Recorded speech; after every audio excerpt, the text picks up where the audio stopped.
يعطيك العافية. احنا الآن نتواصل معك من قاعة التكريم. حياك أستاذي والنعم، الله يسعدك. تكريم الطالب معتز، ودار حوار بسيط بيننا وبين الطالب. الله يسعدك، الله يحفظك. يتمنى انه تكون موجود معه. والله يا أستاذ العزيز، إنه من دواعي السرور ومن كبير الأمنيات أن يحضر مثل هذا الحفل وأكون موجود. لكن كما شاء الله يظل الحال والغربة، وإن شاء الله بإذن الله ما هو صيف جلقات ثانية.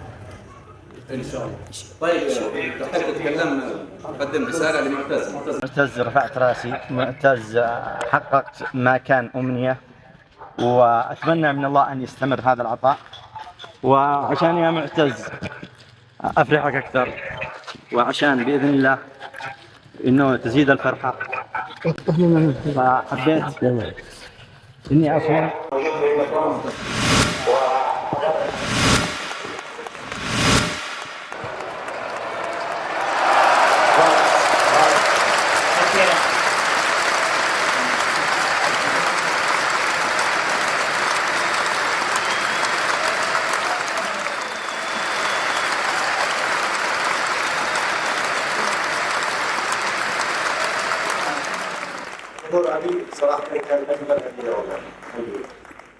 نعم، لقد كانت أجمل الهدايا وأجمل العطايا هذه المفاجأة الرائعة من الأخ عبد الله غالب.